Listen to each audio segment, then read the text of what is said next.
kayak gini ya, apa merinding itu istilahnya, ini semua berdiri tuh, nampak sekali korbannya ya. Sekali tarik lagi maka akan semakin jelas nampak, kasar sekali, beda. Nah, beda dengan yang ini halus, ini semuanya merinding. Jadi kalau memang sudah dikuasai.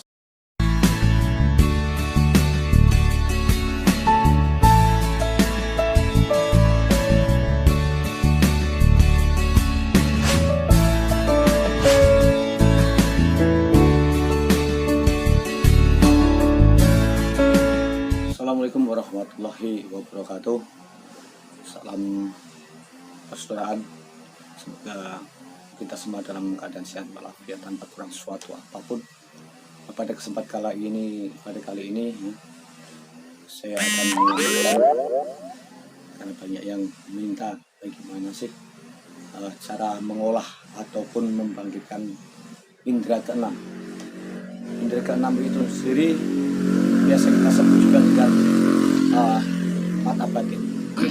Namun sebelum kita masuk metodenya, cara-caranya saya akan menyampaikan sedikit bahwa kita jangan sampai salah paham tentang pengertian mata batin itu sendiri. Mata batin itu sendiri adalah mata batin, kekuatan mampu melihat, dan ini biasanya dimiliki oleh orang-orang khusus. Ini melalui metode latihan ataupun dengan amalan-amalan tertentu. Apabila kemampuan kita mampu melihat makhluk astral, makhluk halus, ini belum tentu bisa dikatakan itulah indera keenam, itulah mata batin. Karena mata batin itu bisa kita lakukan, kita bisa rasakan, itu benar-benar di hati kita yang bekerja, kemudian prosesnya ke badan jasad kita. Tetapi kalau semata-mata serta-merta kita mampu melihat itu makhluk-makhluk selain daripada kita, makhluk-makhluk yang nyata, ini adalah bisa jadi itulah peran serta daripada jin. Terkecuali ini yang pernah dialami ataupun banyak dirasakan oleh para wali ataupun orang-orang yang sudah benar-benar mendalami ilmu agama dengan pengamalan yang sangat luar biasa sekali. Ini adalah ilmu-ilmu yang istilahnya itu memang sudah khusus, kemampuan khusus yang dimiliki oleh mereka. Tetapi secara umum untuk manusia seperti kita, untuk menguasai, mengolah mata batin itu harus dengan metode, dengan pembelajaran yang benar-benar membutuhkan ekstra. Karena apa? Kita harus belajar konsentrasi. Awalnya kita harus belajar konsentrasi. Nah, bagaimana untuk mencapai tingkat konsentrasi itu sendiri? Baik, di sini sedikit saya akan menyampaikan bagaimana cara-caranya, metodenya, dan selanjutnya itu silahkan untuk dilakukan latihan mandiri. Bisa. Pelajaran mata batin bisa kita olah sendiri dengan konteks ataupun dengan cara-cara yang aman. Bagaimana yang aman itu sendiri? Nah, inilah cara-caranya. Cara yang pertama yaitu dengan cara amalan. Di situ ada bacaan-bacaan khusus yang memang bisa mendongkrak konsentrasi kita, yang bisa membangkitkan ataupun meningkatkan daya konsentrasi pada otak kita sendiri. Amalan ini yang pertama yaitu dengan banyak-banyak membaca ayat kirji. Ayat kirji sendiri di situ bukan hanya sekedar mengolah ataupun meningkatkan mata batin saja. Ayat kirji itu adalah ayat penjagaan, di mana ayat kirji ini mampu untuk melindungi harta benda kita, diri kita, dan lingkungan di sekitar kita. Cuma kebanyakan dengan hal yang semacam ini, kebanyakan rata-rata tidak mampu, karena ayat kirji ini harus dibaca pagi petang, yaitu ba'da subuh dan ba'da maghrib. Terus bagaimana dengan latihan yang kedua? Nah, latihan yang kedua ini dengan olah nafas secara kontinu, secara terus menerus, dilatih terus menerus Dan di dalam pernapasan itu sendiri ada kunci pernapasan khusus yang memang benar-benar efektif. Benar-benar efektif untuk meningkatkan daya konsentrasi. Pernapasan itu sendiri bagaimana? Sebelum saya kasih tahu caranya, manfaat dari pernapasan itu sendiri apa sih? Kayak gitu. Jadi pernapasan ini setelah kita melakukan pernapasan biasa, pernapasan pada umum yang kita lakukan, olah nafas, mengatur, menyegarkan, merefresh jantung, hati kita, merefresh otak kita. Kemudian ada tingkat tertinggi dalam mengolah pernapasan. Namanya pernapasan, kalau disingkat ini hamur, yaitu menciptakan hawa murni. Nah, hamur itu sendiri bagaimana?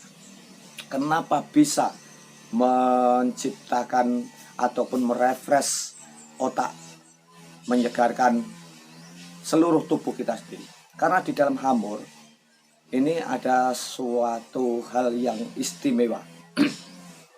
Dimana ketika orang banyak melakukan pernapasan menggunakan pengambilan nafas melalui hidung dan mulut dan sebagainya, banyak sekali pernapasan seperti pernapasan keras ya, pernapasan keras, pernapasan kasar. Itu memang sengaja dilakukan dengan tarikan yang bersuara misalnya, ataupun bahkan dibantu dengan mulut. Ya, untuk biasa pernapasan kasar ini sendiri itu adalah untuk menciptakan kekuatan langsung pada fisik. Nah, ini kalau pernapasan kasar rata-rata. Sementara untuk mencapai membangkitkan tenaga yang dari dalam, merefresh otak, meningkatkan konsentrasi, ini justru dengan pernapasan yang halus, hampir tidak ada rasanya. Ini kuncinya. Banyak pernapasan halus, banyak bisa dipelajari oleh para ahli-ahlinya. Cuma di sini satu hal yang istimewa, ini memang sengaja saya cari bertahun-tahun, saya pelajari, kemudian ya berusaha saya tularkan secara khusus. Cuma karena ya banyaknya permintaan, kalau memang kalian sanggup siapapun bisa, dan ini mungkin bukan suatu rahasia. Ya, selama ini masih menjadi rahasia saya, tetapi kali ini saya publikasikan dan siapa saja bisa mempelajari asalkan ada kemampuan, ada kesungguhan, insya Allah ini bisa dicapai. Nah, hamur itu sendiri bagaimana? Hamur hawa murni kita ambil tidak serta-merta dari mulut dan hidung. Kok bisa? Loh, menapas kok bisa masuknya udara, kok tidak dari mulut, tidak hidung? Lalu bagaimana prosesnya? Kita mengupayakan agar angin udara ini masuk melalui pori-pori kita. Memang tidak sepenuhnya dari pori-pori, ada bantuan hentakan dari dari hidung ya. Jadi sistem pernapasannya seperti ini. Kita boleh duduk bersila, boleh kita duduk rileks, kaki selonjor juga boleh. Jadi pernapasan ini adalah pernapasan yang paling santai, nyaman. Benar-benar harus senyaman mungkin. Hamur, ingat, hawa murni diciptakan dari masuknya angin, masuknya udara, selain daripada lewat mulut ataupun hidung kita. Prosesnya kayak gini. Ditarik perlahan, dirasakan sampai akhirnya tangan ini merinding kayak gini ya. Merinding itu istilahnya. Ini semua berdiri tuh, nampak sekali berbeda. Ya. Sekali tarik lagi, maka akan semakin jelas nampak. Kasar sekali, beda. Nah, beda dengan yang ini halus. Ini semuanya merinding. Jadi kalau memang sudah dikuasai hamur itu sendiri, kita bisa sambil bicara, kita sambil bisa beraktivitas mungkin ya. Itu kalau sudah dikuasai. Lihat ya, ini biasa. Kemudian saya akan coba.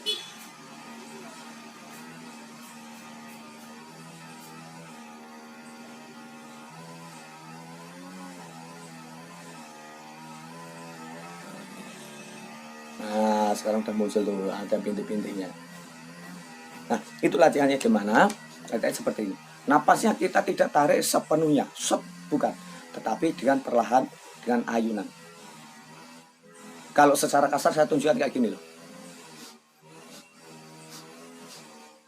Jadi dinta-anta kita cari, tapi ngentaknya perlahan, halus. Itu tadi saya contohkan secara kasarnya. Ini adalah pernapasan 3 teliti dan kesulitannya sangat luar biasa sekali. Walhasil dari sekian banyak yang belajar sama saya, beberapa partai, beberapa gelombang, kalau nggak salah ada 9 gelombang, ini belum ada satupun yang berhasil ya.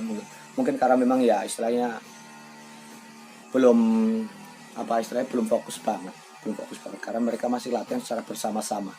Mungkin kalau dicoba sendirian dan kondisi sepi, mungkin untuk latihan pemula insya Allah itu bisa dilakukan. Apabila memang ada yang kurang paham, silahkan untuk menuliskan di kolom komentar. Jadi video tutorial ini saya sampaikan bukan serta-merta karena saya ingin pamer, bukan, tapi karena banyaknya permintaan bagaimana sih membangkitkan mata batin.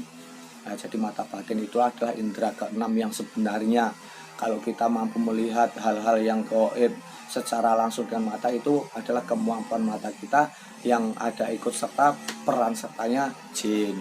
Jadi jangan sampai salah paham. Kita mendatangi orang pintar, Pak, saya ingin bisa terbuka mata batin saya. Pukul tutup set, itu bukan buka mata batin. Kan mata batin itu benar-benar hati kita yang murni, dari hati kita yang murni itu baru tercipta mata batin.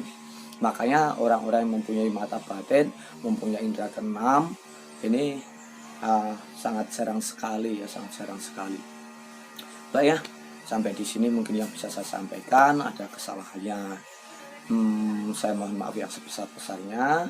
Bila bermanfaat channel ini, silahkan tekan subscribe, ikuti terus perkembangan channel Satrio A697, dan jangan lupa dibagikan, like, dan saya tunggu komentarnya. Wassalamualaikum warahmatullahi wabarakatuh.